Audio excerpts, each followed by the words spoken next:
Des caught it. So Yeah, no, that's all fine. So those to me are the three that stand out in their schedule. That being said, it's hard to write almost any Big Ten team off, with the exception of Rutgers. If you get them on their schedule, that's like playing a AA school. So other than that, there's other conference games that could worry me, especially away games and early ones, but those three really stick out this year in particular. The one for Ohio State that sticks out the most for me, and it's simply because of timing, is Nebraska. You're going to Lincoln, playing Nebraska in the middle of the season.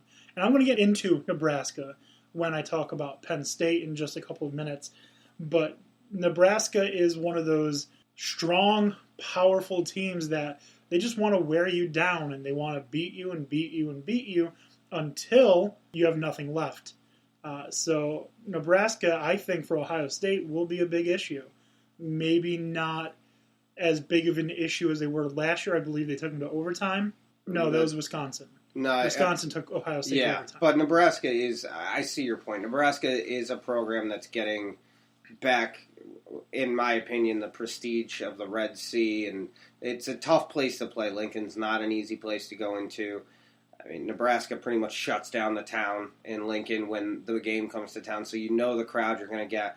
So, and especially with Ohio State, whether or not what really matters is how quickly they can find their identity with all these new guys and how well the offense gels under a new offensive coordinator. Whether or not that game could be one where Ohio State really flexes its muscle, or if it's going to be one that shows that there might be some cracks in the levee. Yeah, one game that you briefly mentioned was Iowa. If I'm Ohio State, I'm very worried about this Iowa game because they go to Iowa. They play in Kinnick. Kinnick is their field. It is crazy. The locker rooms are an absolute mess for the away team. And TTUN, that team up north, went into Kinnick last year thinking they were going to get an easier ride to the playoffs and left with a heartache. Again, any away game in the Big Ten, as you know, is never a guaranteed win unless it's Rutgers. But that being said, Iowa's a good team. They've been improving year in and year out. They always sneak up on people. I don't know how many years they have to do it before people realize that it's not an easy venue to go into. They're not an easy team to play. They seem to always be prepared. So Lincoln and Iowa I can see as being two difficult places to go into and come out a win. But that being said, if you want to find out who the team really is, those are going to be the games to watch. Yeah, absolutely. And I think you touched on something that doesn't get talked about enough. Kirk Ferentz, head coach for Iowa, probably top 3 coaches in the Big Ten. Let's just be honest. Getting kids to go to Iowa can't be easy. No. Cannot be easy. It can't be easy for most of the Big Ten unless you have one of those big names. And Iowa isn't exactly a premier destination for the college football or the high school football elite. No, I unless you live in Iowa and like you bleed black and gold. But Kirk Ferentz has done a good job of taking what he does have and turning it into something good. I mean, they played pretty well all of last season with the exception of losing to North Dakota State. But they're a strong team, they're a good team, and they're better coached than most teams they'll play against. He's a good game planner. I think that's what really it comes down to. I don't know if it's something about how he views the film or what it is. It just seems that for most games he's prepared for you. He doesn't care if you're ranked number 1 or you're ranked dead last. He's gonna come up with a game plan that he thinks is gonna push you. And like that Michigan game last time, don't count him out. No, absolutely not. So we're gonna move on now to Penn State. I'm going to talk about just a few games that I'm looking forward to, a few key facts. The first one being the Blue-White Spring game that is happening on April 22nd. What that's going to do for Penn State is absolutely nothing more than get them warmed up. There are no major position battles this year. Penn State really only has 2 people that they're losing, which is extremely dangerous when you are already the number 5 team in the nation and you're only losing a wide receiver and a defensive end. Mm-hmm. You're not losing quarterback, you're not losing running back, you're not losing an entire defense like that team up north, Michigan is. They're losing 18 starters. We'll get to that. So the two people that Penn State are losing are Garrett Sickles, who is just absolutely crazy. If not for him, Penn State does not beat Ohio State last season. And wide receiver Chris Godwin, who, if not for him, Penn State doesn't beat Wisconsin in the Big Ten championship. So those are two, like I said, big players, but they're not make or break for the season. Penn State has the following list of people returning, which are incredible. The quarterback, Trace McSorley, which, Tony, I just want to see if you agree with me. He is similar build. He is similar size to Johnny Manziel. Do you think Johnny Manziel and Trace McSorley are similar? Size-wise, ability-wise, I could see where you get the contrast. I don't see that you could compare the two, unless, of course, McSorley decides he's going to become a jackass this season. I don't see where you could see his attitude being that. He's not overly enthusiastic. He's not over showboaty. So I don't necessarily know that I see the resemblance in personality. Play style, yes. It's going to be interesting to see how he handles his second year and being on the number 5 team in the nation with all these weapons, how he handles that. So I could see the comparison. I'm not going to call him Johnny Manziel until gets arrested at least. Yeah, the reason I think of them as being similar, Manziel was reckless with his legs, just did not care what he was doing. Very similarly, Trace McSorley just wants to throw the football as hard and as far as he can.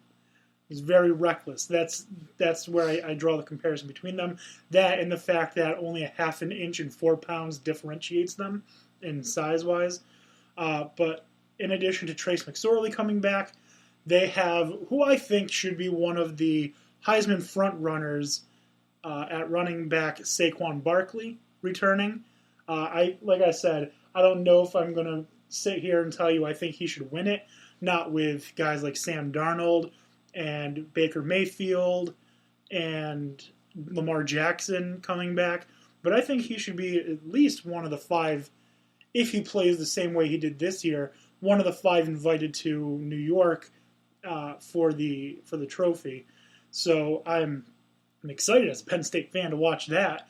But in addition to the McSorley and Saquon Barkley, they also have tight end Mike Gesicki coming back, wide receiver Deshaun Hamilton, Saeed Blacknell. So they've got quite a few different guys coming back. But I think, and we've discussed this in the past, one of our favorite players that is coming back is kicker Joey Julius. Mm-hmm. And Joey Julius is an absolute monster. He's, what was he, like 315 pounds? He's a mammoth of a human being. I want him seen kicking in the NFL someday. Yeah, I do too. I'd get his jersey in a minute. And he lays people out. He's the type of kicker that you don't want to see coming at you. Typically when you think of kicker, you think of, oh, I just got to beat the kicker and I've got a touchdown. Yeah, if you haven't seen this kid, do yourself a favor, Google him. Yeah, look him up. He's quite impressive.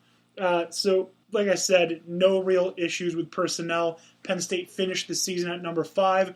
They should, at the very worst, start next season, I would think, at 7, depending on how much better other teams get. And it'll probably end up being even better than that because Clemson is losing Ben Boulware, Mike Williams, and, of course, Deshaun Watson. So I think they're going to take a couple spots back. Ohio State's going to move back because they're losing 3 of their 4 secondary, losing starting running back, and their quarterback is still J.T. Barrett.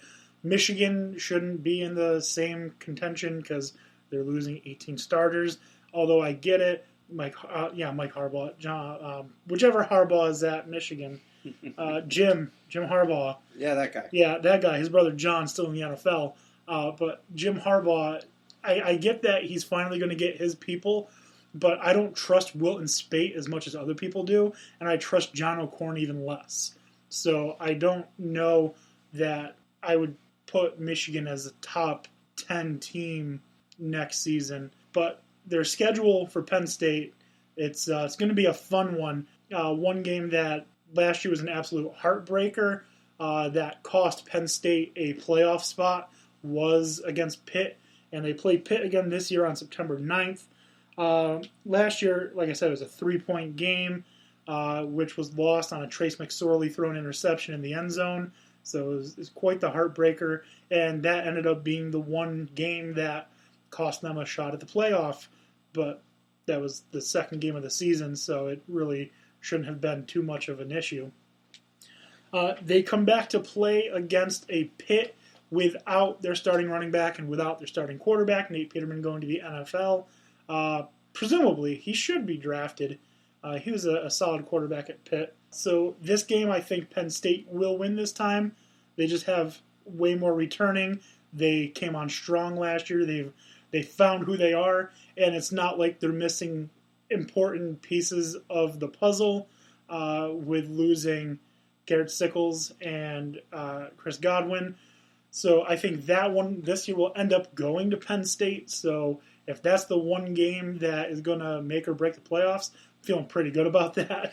Other games that I'm worried about, though, and we touched about this with Ohio State, somehow Iowa gets the unfortunate draw of having to play Ohio State and Penn State fairly close together. Lucky for them, though, both games are in Iowa.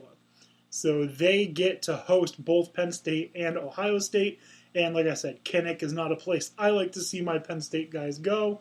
It's not a place that if I'm a college football player, I'm too particularly excited to play at.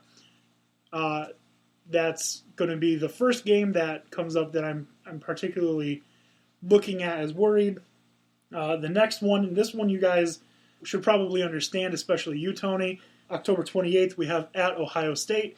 Penn State usually fares pretty well against Ohio State in Happy Valley, Beaver Stadium, but against Ohio State, they're not as good in Ohio. The shoe's tough to play in. The shoe's tough to play in no matter what. But this year, I'm still confident that Penn State is returning a better team, and looking at the recruits, they're just going to keep getting better and better as time goes on.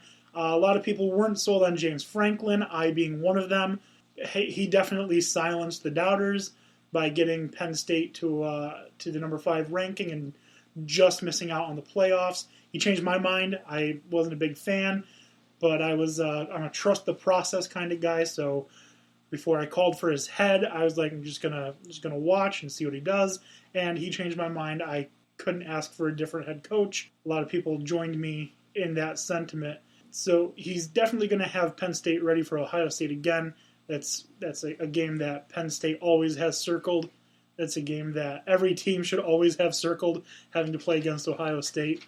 The next game, this one's going to be a little bit funny because they're not thought of as a very good team yet, but I think that's going to start changing, and that is the Terrapins. Penn State has to play at Maryland on November 25th. And like I said, Maryland isn't a name that's associated with the Big Ten. They've only been in there for a few years, but they're a strong, solid team. Last season, Penn State played them in Pennsylvania and barely came out with a win. Again, they were just finding their identity then, so it's tough to say that, the same team that you saw the last week of the season playing against Maryland's team the last week of the season wouldn't be a different result. But I think watching out for Maryland is a good thing because other than Rutgers, we want to see the Big Ten being a solid conference. I'd like to see Purdue get better. I'd like to see Indiana get better, Iowa, Northwestern. Rutgers can stay down. I really, really do not care. They should be sent back to the Big East. Yeah, I can agree with that statement. I like the list that you came up with. I'd like to see Maryland be more successful in football, and I think they're slowly getting there. I do agree that the biggest advantage that Penn State has this year is so many returning starters. It's so difficult to get into a situation where you were that good and emerged to be such a strong team, but then still have the advantage that a lot of those guys came and surprised people but are still coming back for another season. That's an extra season of maturity, it's an extra season knowing the system, and it's an extra season of comfortability with each other. So I think Penn State is the dangerous underdog that a lot of Big Ten people are overlooking probably this season, although it's not easy to overlook them given how well they played last season. Although the one group of your schedule that concerns me is that it's the timing. you have a situation where you play Michigan